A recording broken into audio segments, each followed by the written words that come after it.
might intellectually know, while you're doing it, that there'll be another time when I'll be loading my own gear into a club and and all of that. But the reality of it is, is something else. The high is enormous. Yeah, certainly a pinnacle. Yeah, his charisma, essentially, his persona. It's nothing that he goes around trying to obliterate people with, but it's big, and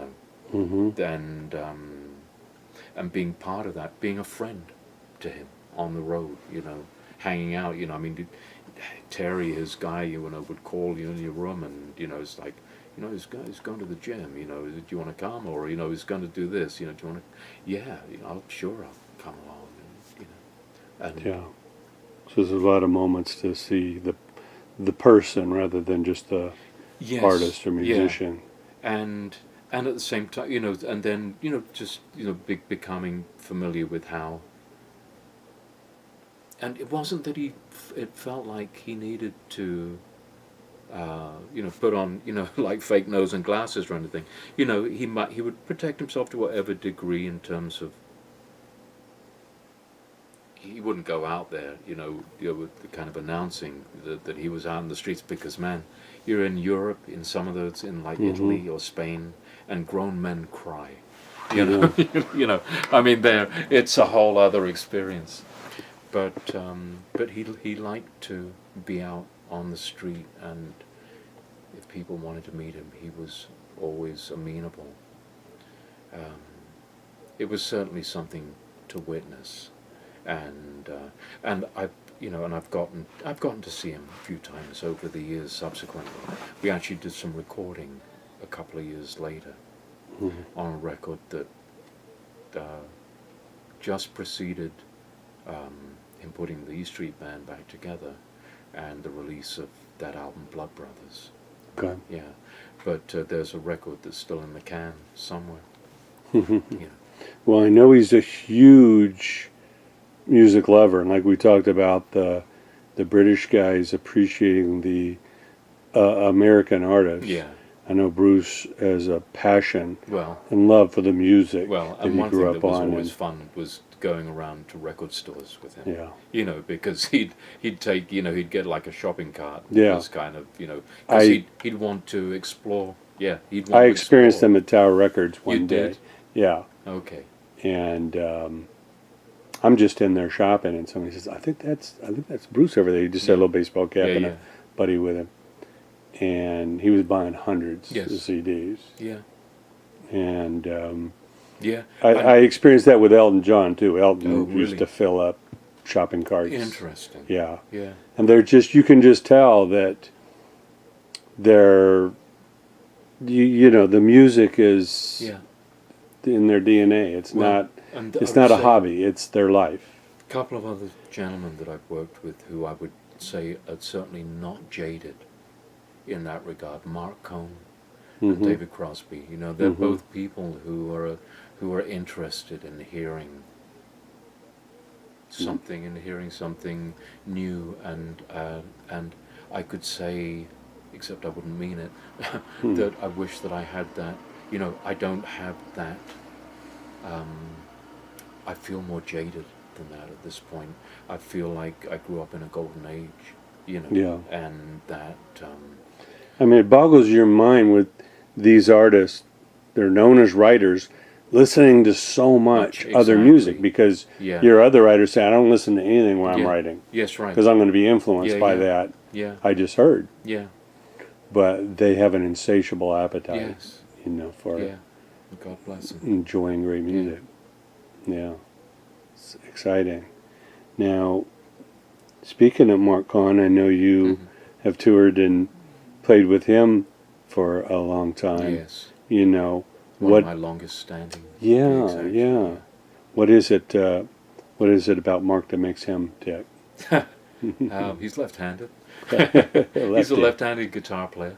Great guitar player. I mean, he's more known for his piano playing. And interestingly, what makes him tick? His sense of humor, his the rapport that he's probably the most comfortable person I've ever seen in front of an audience. He loves performing, and he's great as a performer, and you know,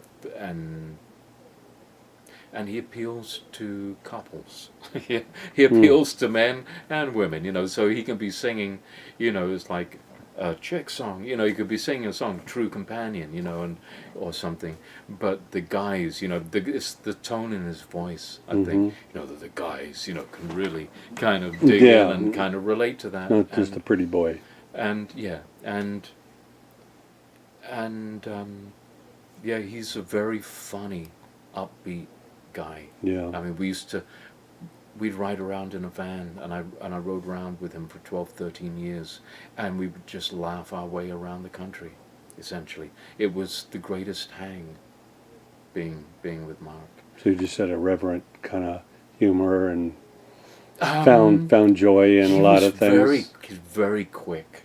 He's very quick, you know, to whether it's somebody saying something in the audience, you know, I mean, he'll have a comeback. It's just how he's wired, Okay. I guess. I don't know if it's part. I'm left-handed too, and I'm not quite wired in that way. Except I play right-handed. He plays left.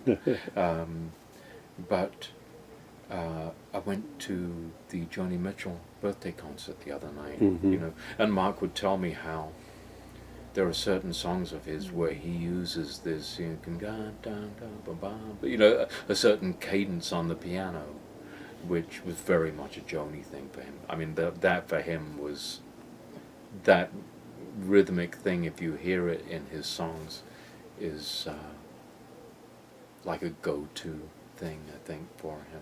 You know, but it's very much something that he got from listening to Joni. You know? Yeah.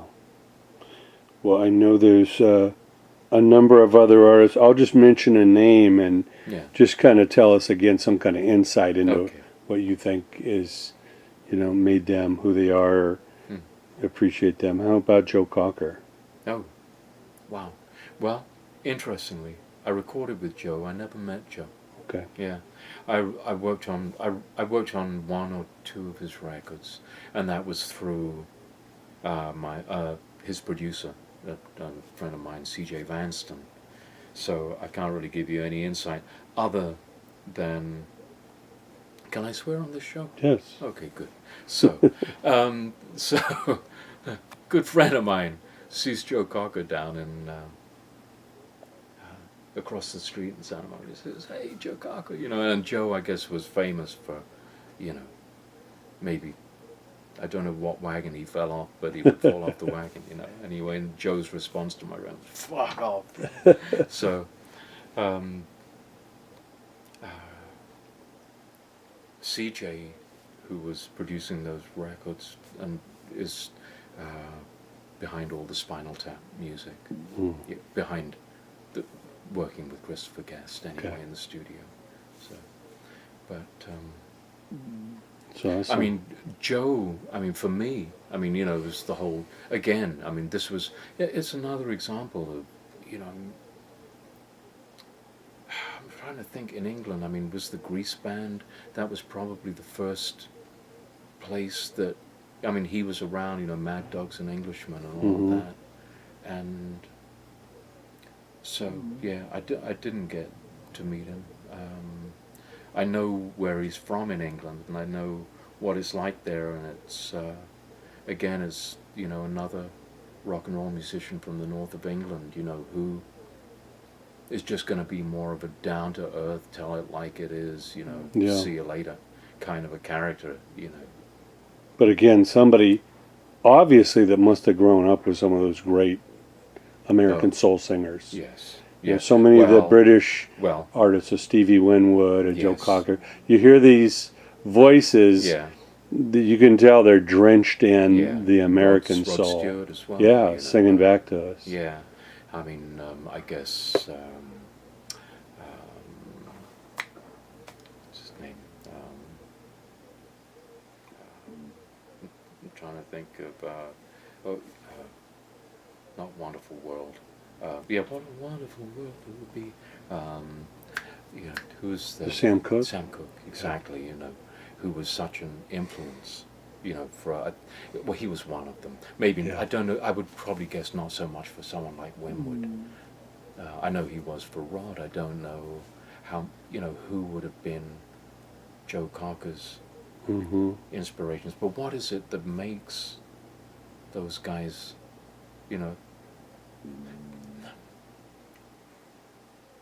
they were able to sing with a kind of quasi-American accent at times, you know, and get away with it like Jagger would, you know, or even the Beatles could at times. You know, it wasn't about what happened later in the '70s, where it was, you know, talk like this, and you know, sing like that as well. And, Yeah. It was always fascinating to us because you would hear the singer, yes, and then you hear him them speak, and it's like, wait a minute, is that the same guy? Yeah, exactly. Yeah, I mean, Did they learn to sing from those American records? And yes, exactly.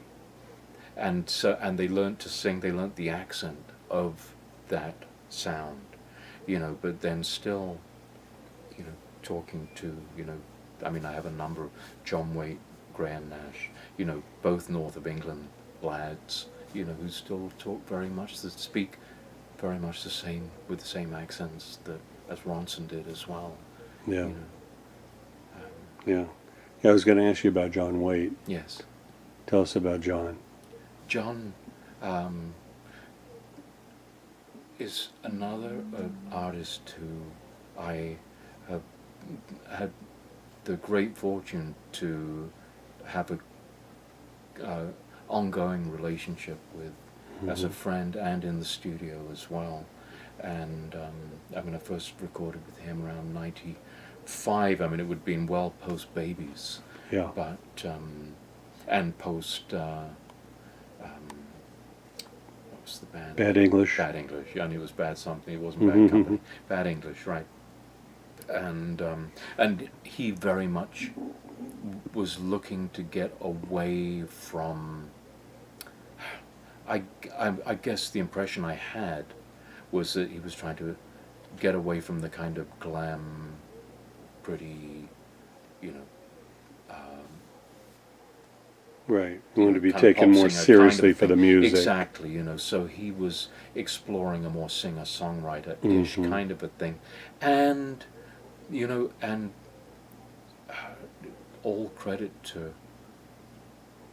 I mean, and it's something that he truly embodies as well. You know, I mean, obviously, you know, going out on the road. You know, I mean, you know, people, you know, they want to hear, you know, the obvious. Yeah. The hits. But at the same time, he loves recording even the old stuff acoustically. He loves to have it as stripped down and bare, and his voice as well to be as stripped down and you know, no echo on it at all. We've done well, we've written together and we've recorded together over the last couple of years as well, where it was for the most part just him singing and me playing acoustic guitar, you know. So but he again, you know, I mean, John's quite an eclectic character.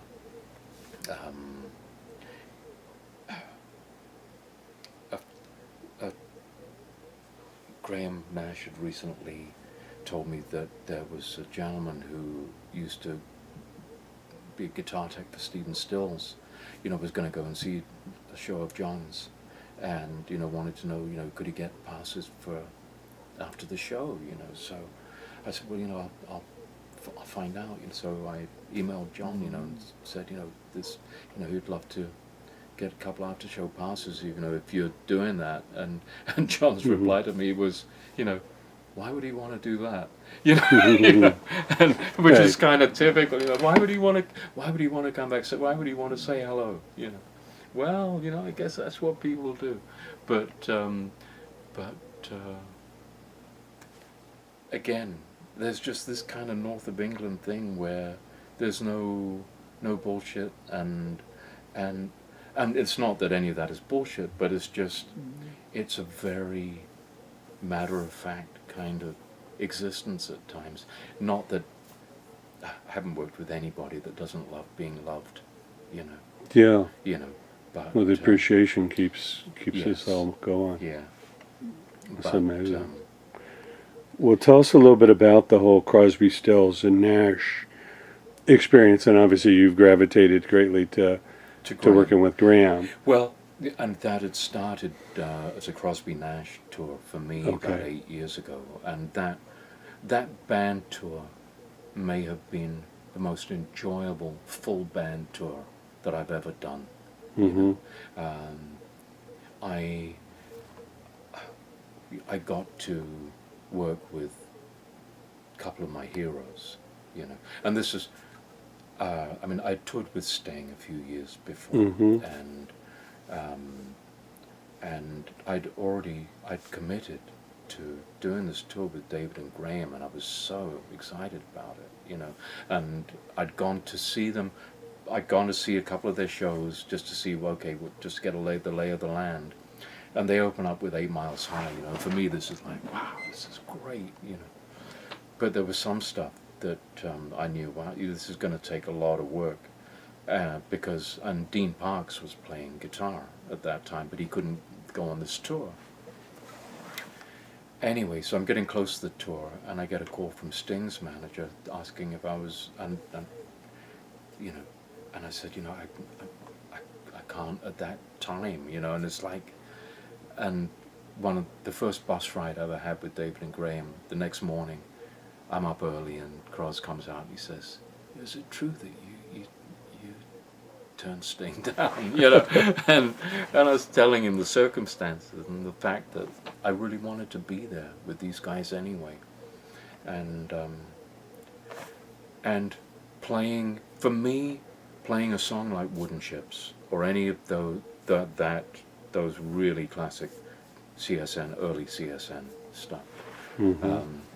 I, you know, would approach things from the point of view of, if I was in the audience, what would I want to be hearing, you know? And on that, I'd want to hear it. I would want to hear it like the record, you know. I wouldn't want to hear me soloing. I'd want to hear because what Stephen did on those records becomes so ingrained, you know, in your consciousness. It's like orchestration, you know, is how it felt to me. And there were some solos of his and particularly that song, I guess is what I'm thinking, where I learned some things verbatim, because there would be specific breaks, you know, interludes between verses, and it would trigger the memory, I figured, you know, for the audience, and you want to just be able to you don't want to just regurgitate that, you know, but you want to be able to play it like it's new, and at the same time you want to play it authentically. And using my Gretsch Tennessean, it's got these tone switches which totally muffle the tone, you know, and it's like, wow, this is the sound. That's the sound, you know, that Stills used, you know, whether he was using, and anyway, whether I in knowing Stephen, I never actually asked him about that. Mm. But that tour was magical, and then that morphed into a Crosby, Stills and Nash tour, which was a whole other entity, obviously, because with Stephen being there, my role changed dramatically. Mm-hmm. And after day one, we got on famously. Mm-hmm. Day one was a little bit of a struggle, but Stephen's quite an Anglophile, and we ended up having a beautiful shared sense of humor, plus also our love of Gretsch guitars. And recently when I saw him in rehearsal with Judy Collins, I was touched at the way that he related to me, you know, because, you know, Stephen can be difficult. Mm-hmm. You know, I mean, you know, who of us can't? But getting to play with CSN, yeah, well, I mean, the Birds and the Hollies being particular icons for me, not so much Springfield. But Crosby, Stills and Nash was certainly the sound of my very early professional years, back in the early 70s. And what my band Byzantium was aspiring to in many ways, and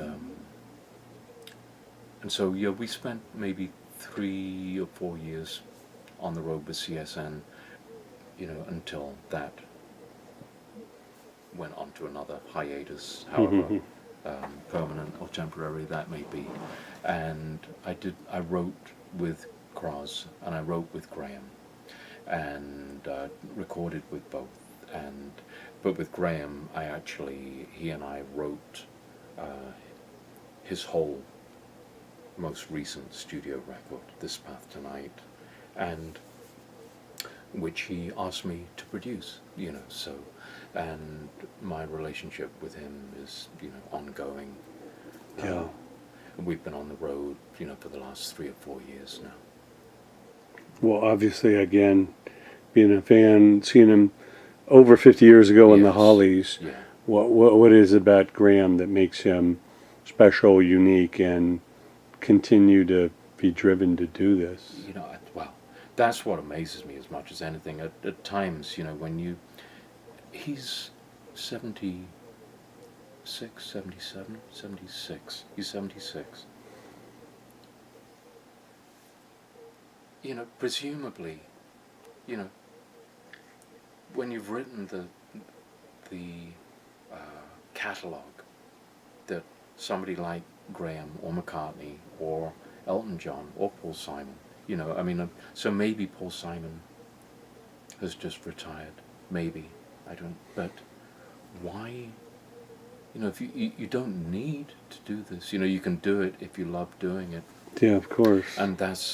And for Graham, and maybe for people in any line of work, maybe in sports it's harder because the body won't allow you to, Yeah. But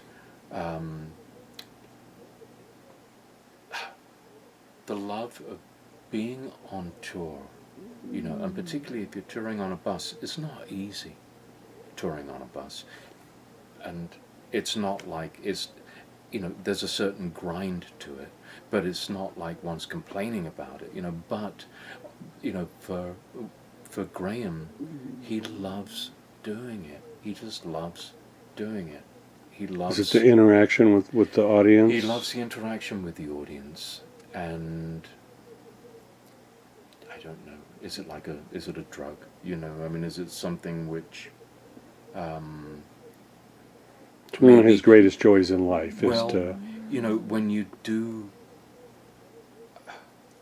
Somebody recently, we were about to go on stage, and we're at the bottom of the stairs, and there was a young man there, and he turned to Graham and said, "Do you still get nervous before you go on?" And I turned around and I said, "It's coming off stage when we get nervous." The being on stage is the easy part. Yeah. In a lot of ways, Second in nature. as much as that if that's what you do best, then it's where you feel at home. You want to be, that's where you want to be. It's your natural habitat. And Graham, the other thing about Graham is that, and in watching him, I went to see him play at the Joni Mitchell concert the other night. He just performed Our House solo, and he still sounds, he sang great. He sings in the original key, and he's playing that song on his own on the piano and singing it, and he sounds like Graham Nash. It's not a stretch for him vocally. It's not a stretch for him in any regard. And I think I know he feels comfortable with me being there with him. you know, I'm an accompanist in that regard, and I can help make him feel comfortable. I can help provide an environment for him to feel comfortable performing. Yeah, support the songs, system. You know, yeah. Well, I know obviously there were four very different Yes. personalities in Crosby, Stills, Nash and Young, Yes. and obviously Crosby, Stills, and Nash became, you know, the trio. Yeah. But I know it's quite famous even between the three Yes. that it's difficult. These are three different individuals, and Yes. obviously the Crosby and Nash tour excluded Stephen. What can you say that is hard for the individuals to just easily be together, or what's the strain part of that? You know, I Collaboration. think there's so much that goes into it. I mean, on that first tour 7 or 8 years ago, the Crosby Nash tour. I mean, Crosby Nash has been an entity since the early 70s. You know, there was CSN, but Crosby Nash have made some classic music on their Right. own. So it wasn't a total stretch. No, But still, I think I heard a quote not too long ago from Graham that the three may never well, play together. you know, I mean, and you know, things happen over the course of time. You know, kind of a build-up of whether it's from, you know, familial type stuff. You know, little animosities here and there. yeah, and you know, personality things. So you know that can, and at times, you know, I suppose as with families, you know, things get forgiven and then things rear their heads again. Right, a little grudge rears its ugly head. And at this point, the three of them have found ways where they can exist and have solo careers that, I mean, it's not going to compare financially, probably, you know, to what they could do as an entity, but They're not totally dependent. not at all, not at all. And I think there's probably quite a freedom for each of them. I mean, Stephen has had the rides with Kenny Wayne Shepherd, and I think that don't think he's done anything solo other than that. I mean, you know, there was that, you know, and that was with Barry Goldberg, you know, as well, and Yeah. and then he did the Judy Collins thing, and David's had two different iterations of his band, and he's out on tour now. Graham and David both use the same crew, so the crew is working quite a lot, and but they're kind of tag teaming from one tour to the other. It's amazing. Now I know you also had a special experience at the Kennedy Center Well, I'm glad you Honors mentioned that. in Washington D.C. in Yeah. in 2012. Yeah. Of course, Heart with Ann and Nancy Wow. Wilson, Jason Bonham, son of John Bonham, and you're performing Stairway to Heaven, Yes. and up in the balcony, In the balcony. You Next have- to the president. Robert Plant, Jimmy Page, John Paul Jones John Paul there. Jones, yeah. Okay, Yeah, three of them. tell us about that experience. How you were brought into that very special unit, and Yeah. what that was like. It was an incredibly special unit, and 4 years prior, in 2008, the musical director for that event, Rob Mathis, who later on went on to be Sting's conduit for Symphonicities, you know. Rob is a remarkable musician, arranger, conductor, singer. And he had brought me in 2001, I think 2001, I think, to do an event that celebrated Bono in New York, because he knew that I use quite a lot of echo on my guitar, and and to do anyway. And I'd known the U2 guys from the Lone Justice days. Mm-hmm.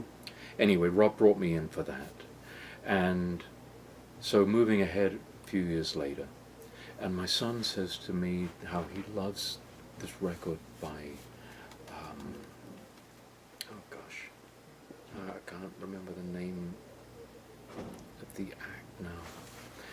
Anyway, there's a record that my son loved, and he told me, he said, you know, it's like a modern Revolver, you know. So of course, me hearing that, you know, piqued my interest. UK band? What's that? American no. And gosh, Panic at the Disco. Okay. Right. And I look at the record, and he said, it's produced by this guy, Rob Mathis. And I said, I know Rob Mathis. Yeah. You know? So I wrote to Rob, and I told him, you know, my son's just told me about this record, and he loves it, you know, and is equating it to Revolver, and it's just like, how great, you know. High praise. And Rob wrote back saying, I may have something for you coming up, you know. And so the honorees for the honors were typically released around Halloween, a little earlier maybe. Mm-hmm. And it takes place the first Sunday in December. And so, and the first one I did was Townsend Daughtry. Mm. So I became like the English rock guy or whatever, you know. And Who else so, played in that unit? Sorry? Who played in that unit with you? The Daughtry? Well, it was the same Townsend? band, essentially, Same band. each Okay. year. You know, I mean, I ended up just kind of glomming on Okay. to, although it was the same, it was the first year also for Kenny Aronoff on drums. Okay. Michael Bearden on keyboards. Zev Katz played bass. And Rob played piano. Rob Mathis played piano and acoustic guitar. And then we had a wonderful horn section as well, you know, Lou Marini from Blues Brothers. Mm. Anyway, so Townsend Daughtry was the first year, and Betty Lavette did an incredible performance of Love Reign O'er Me. And then Michael Stevens, who was the co-producer with his father, George Stevens Jr., George Stevens being the director of Giant, the James Dean movie, Mm-hmm. and The Greatest Story Ever Told. George Stevens Jr. and Michael Stevens were the producers of the Kennedy Center. Rob was their musical director. So Robert brought me into this family, and I became part of the family for the next 7 years. Mm. And so 2008, we had Townsend Daughtry. Betty Lavette had this great performance, and then Michael Stevens and Rob went on to produce an album of Betty doing English 60s, you know, doing a theme album, you know, of other songs like that. And 2010 was McCartney, which for me was, I mean, to be playing Beatles songs for McCartney, you know, in that same way. Yeah. Anyway, so 2012, and in terms of being nervous, and me telling you about, you know, that, you know, this guy had asked Graham and me about being nervous. Mm-hmm. Doing the honors was the one event. It was the pinnacle event each year. It was coming from the West Coast. I'd fly on Thursday, arrive in DC on Thursday. Friday would be rehearsal in the band room, and the Friday each year was really the gem of a day, because Rob would talk you down the arrangements that he wanted to do of whatever songs it was for whatever artist, you know, that was being honored. And then the artists would come in, some of them, and you'd rehearse with them. And it was just that magical thing of being in a room with, you know, Steven Tyler, you know, doing the End of Abbey Road, or Lady Gaga, did something for Sting, I think it was. Bruno Mars as well, doing Roxanne. But anyway, so, and now Nancy Wilson you know, doing Stairway, and it wasn't. Growing up, I saw Zeppelin in the year that they released their first album at the Albert Hall in London, but I wasn't a huge fan as such, you know, and I, again, like with the Stephen Stills thing, when it came to the solo, originally they were the producers of the show, of the Kennedy Center Honors, I think, were considering bringing in somebody to play the solo, you know, having an icon come in and, you know, to do the solo. That didn't end up happening, so it defaulted to me, fortunately. And, you know, where, again, I studied the record and wanted to try and play it as much like that, you know, as possible. Yeah. And it's only really afterwards, in the weeks afterwards, where you know, you saw this video going viral, that you realized how much this had meant to, you know, well, how much it meant to so many people, but also just the fact that it was a moment in time that was successful, in that doing live TV, although yes, I mean, we weren't live like Saturday Night Live Right, type it's live. one take. But yeah, well, there was one, yes, but we had that, and also the dress rehearsal is taped as well. Okay. But still, in terms of getting nervous, you're at the side of the stage, on this, you know, there's all these different risers, you know, and so all the gear is set up for the Mathis band and ready for, you know, the performance for Zeppelin. And it's off to the side, you know, the stage is here and it's off to the side, and the curtain's down, there's